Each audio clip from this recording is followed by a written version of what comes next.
motorbike friends, welcome to another episode of Stefan's Garage. Today, world premiere. We are going to do the first install of the brand new Wilbers Softail Nivomat on a 2020 Heritage, I believe. You might recognize Steven from the heated grip install on the Heritage. Now the nice bike is getting a perfect suspension. Stay tuned. So first of all, let's do an unboxing and see what's inside the Softail Nivomat kit. So inside the box we have a lot of paperwork, including the 10 years warranty card, then 2 liters of 7.5 fork oil, different from the Tourings, then some spacers, especially for the Heritage, zero friction fork springs, and the brand new Nivomat monoshock. It's tuned to the weight specifications of the rider by 2 different kinds of springs and a certain amount of spacers. So this is already pre-adjusted for the rider's weight. So we just need to check the rider sag, but we do not adjust it. That's a big difference from the Touring install. So here is the beautiful Heritage. The heated grips are still working.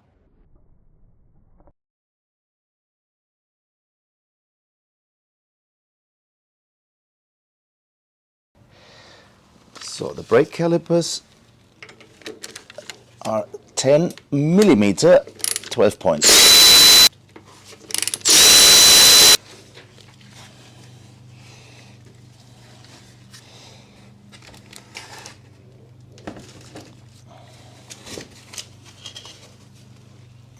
Then the pinch bolt for the front axle, 6 millimeter Allen. Just loosen it. Then the front axle, 19 millimeter Allen. I don't like power tools on that one. Danke.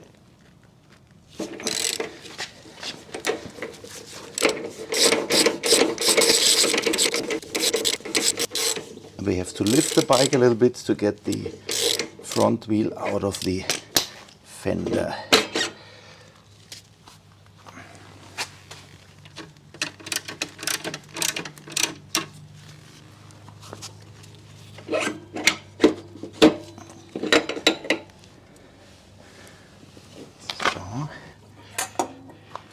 Geht erst einmal. Gut.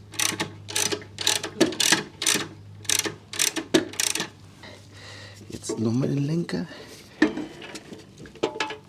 Now carefully tilt the wheel. Carefully with the brake disc and everything. And so the wheel is removed. And we can remove the fender. And now the fender, 1/4 inch Allen. Now we're changing to SAE sizes.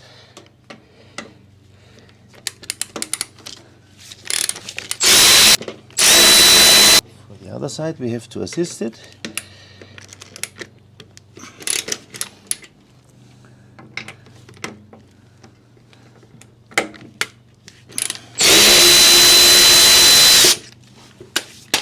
Carefully, not to damage the paint.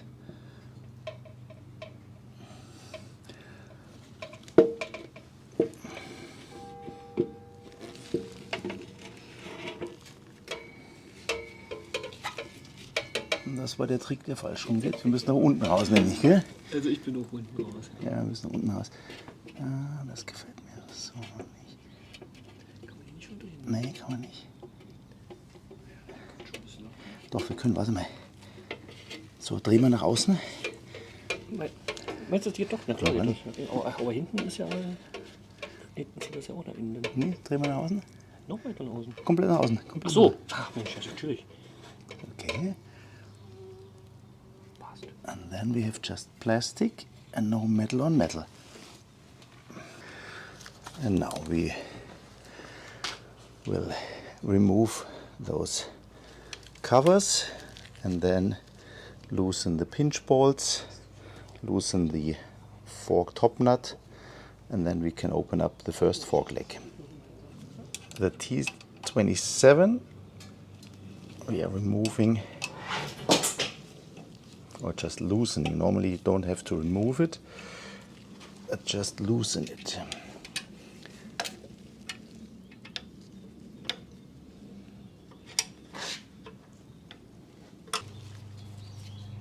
Is the top one here.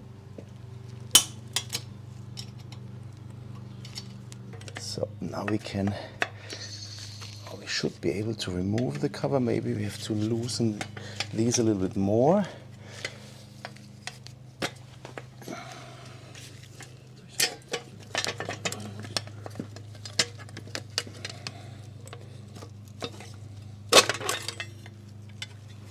And as these don't have holes, it's not necessary to take out the bolts. Okay. Next is we loosen the top fork pinch bolt. That's a T45.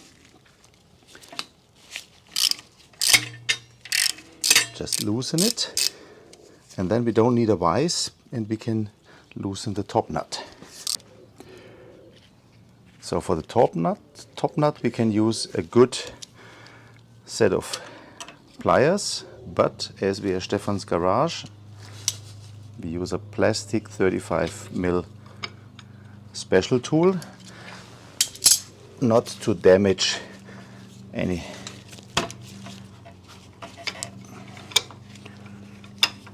parts of the bike. Just loosen it and then we can continue from there on. And now we assist the fork leg and loosen the lower pinch bolt as well, T45, and then the fork leg slides out. And here we go with the first one. Now we open up the first fork tube, a little bit of pressure, not too much, and then carefully turn the fork tube.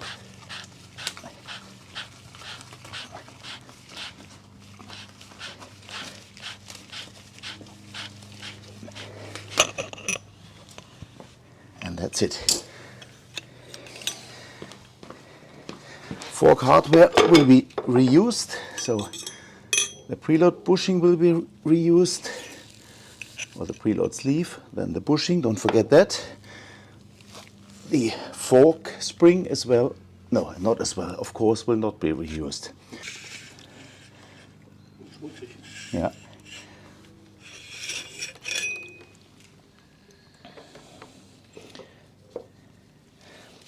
And then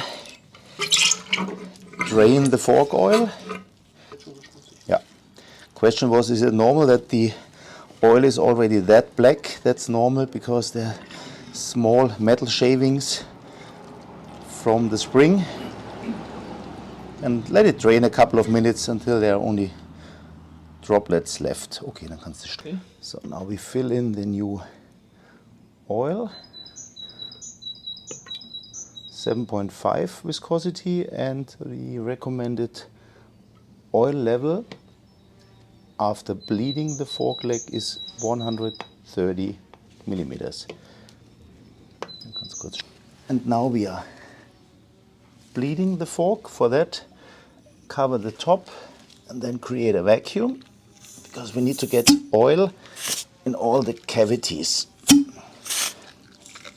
About 20 times. Kannst stoppen. And now we lost about 10 centimeters of oil level. We will overfill the oil again.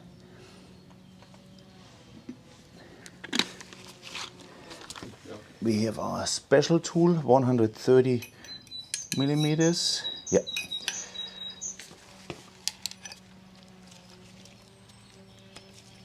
So, Finger oben drauf. And now we suck out the excessive oil and have exactly 130. A note, the oil level is measured with the fork fully compressed down, then the 130 millimeters. Now we put in the new Wilbers fork spring with a progressive end to the top. Then the provided heritage spacer. Then the stock washer. Then the stock preload bushing. And then finally the fork cap. Jetzt muss man zur Seite gehen. Soll ich auch trotzdem mal Ihr geht beide zur Seite. Okay.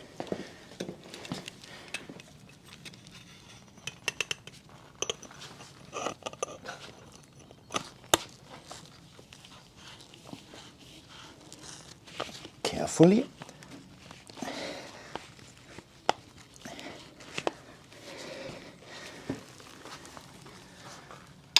And then with the plastic tool, not to damage the nice fork nut. We will tighten it when it's back on the bike. So first one is done. We will just clean it and then reinstall it on the bike.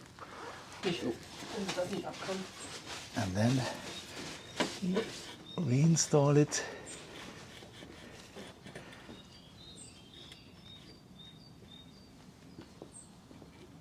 Approximately the same height as on the other side. We will finally adjust it later on with the axle.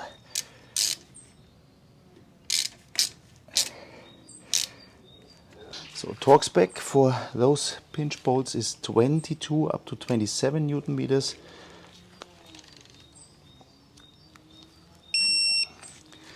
And the top one, we will first tighten the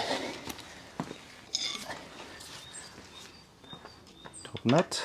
For these, the torque specs are 30 to 80 Newton meters, which is ridiculous. So just make sure it's tight. Halt mal Lenker bitte. Done. And now we torque the pinch bolt with 22 Newton meters. Using this technique, we don't need a vise for the fork leg. So done, done, done. And now copy paste for the other side. And now for those brackets, I would install the windshield first, make sure that it's suited properly, and then tighten the bolts. Rest is reassembled. The cover is reinstalled.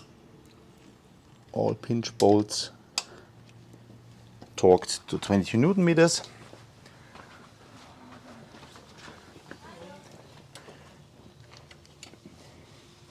What I don't like is those cable straps that are not cut properly, and no bike leaves Stefan's garage.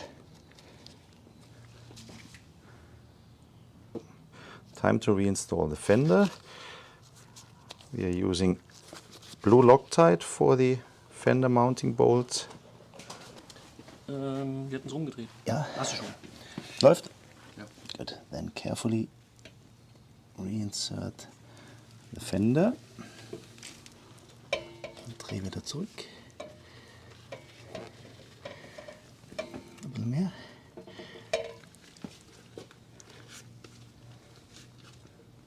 And then we use our prepared bolts. Gut, dann ein bisschen Platz.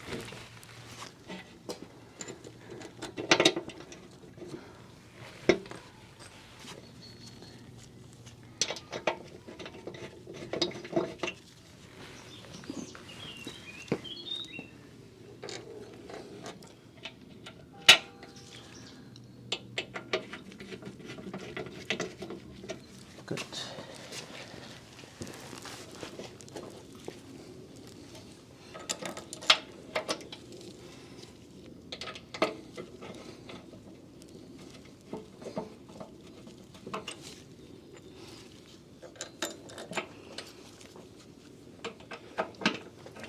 And these will be fastened with 25 Newton meters as well.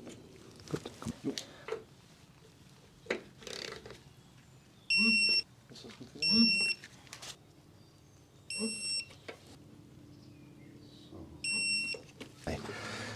Then carefully reinstall the tire,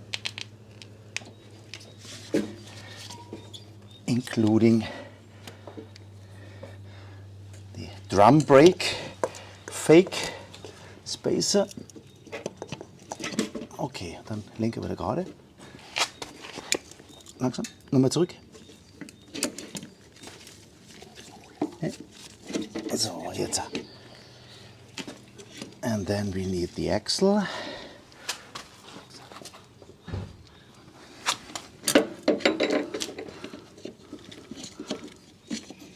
Hochheben.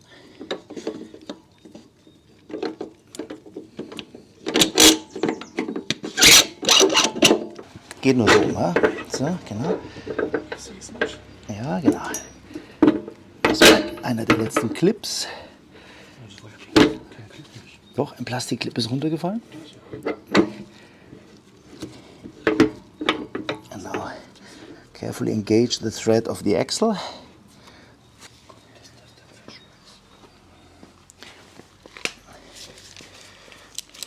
Das machen wir erst, wenn wir sie dann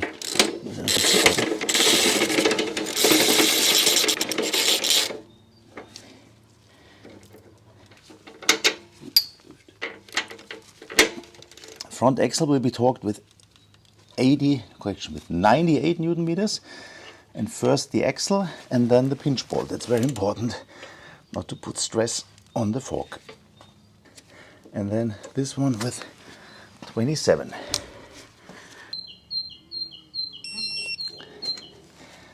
Done. Yes. And now the brake caliper with a bracket for the ABS sensor.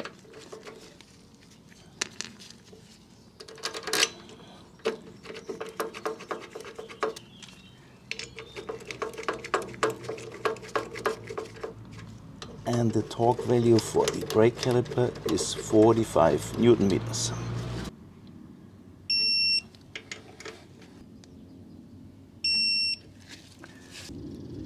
Looking good. And then don't forget to apply the brake, that the brake pads are seated. We changed the brake pads as well for the new brake caliper, or for the new brake rotor. Therefore, we had very way to go. So front is done. Yep. For the rear we have to remove the seat, and for this kind of seat the luggage rack as well. So we have to remove the stock adjuster, which we don't need for the self-leveling Nivomat. We have to remove this bracket, and then we get access to the shock. Stop. Okay.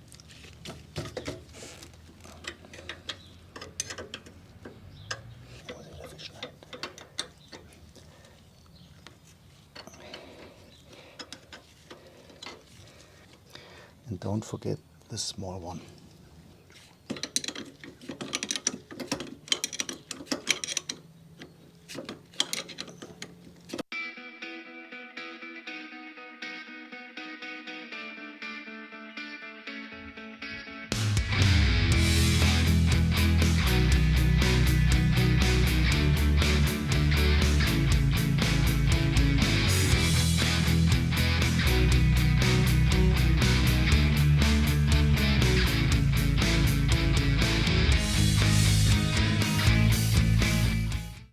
And then the top mounting bolt, which we already loosened before.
Now we'll lift the bike a little more to get the shock easier out of the frame. That should be enough. Should be, but isn't.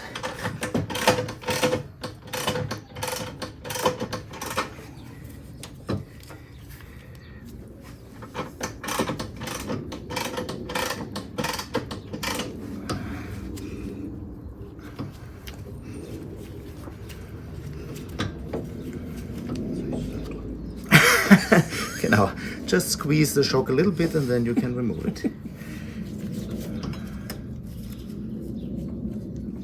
Let's see if we get some room.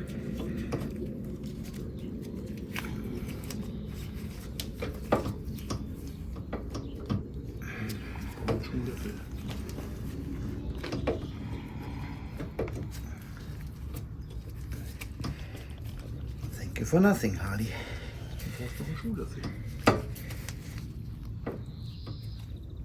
Okay, stoppen wir das Ganze.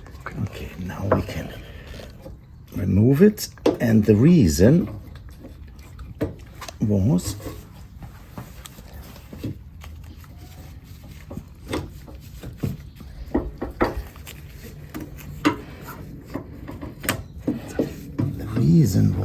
that there was a bushing, and that bushing moved a little bit outside, and so normally you first remove the lower mount and then you can slide it out. Make sure that this bushing is seated.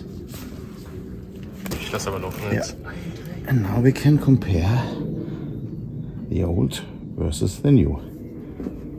So the mounting direction for the Wilbers Nivomat shock is pretty easy and straightforward. Just make sure that the Wilbers sticker is on the top and the spring is facing towards the tank. That's it. So the two mounting bolts, the lower one gets 98 Newton meters of torque, no Loctite, and the upper one gets 115 Newton meters with blue Loctite.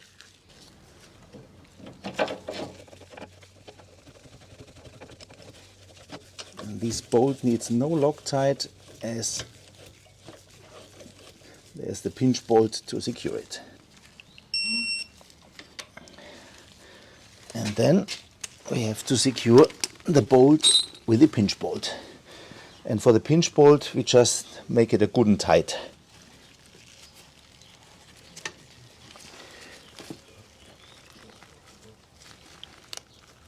As I said, good and tight is enough. And now for the front one. The top bolt gets a little bit of blue Loctite, and as we lifted the bike to have more room, we need to lower it again before we can insert the bolt.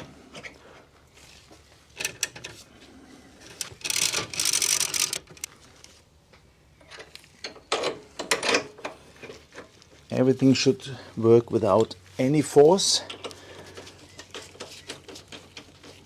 And if you need force, then probably something is not right from the setup. May the force not be with you. And now the top one gets 115 Newton meters. And now just finally we have to reinstall the cross member. Those larger bolts get 25 Newton meters, the smaller one just a good and tight, and honestly you can make the larger ones as well just with a good and tight, but as we have the torque wrench we give them 25. Everything is tightened down again, the cross member is fixed. Now we are ready to put on the seat again and the luggage rack, and then Stephen can do the first test ride.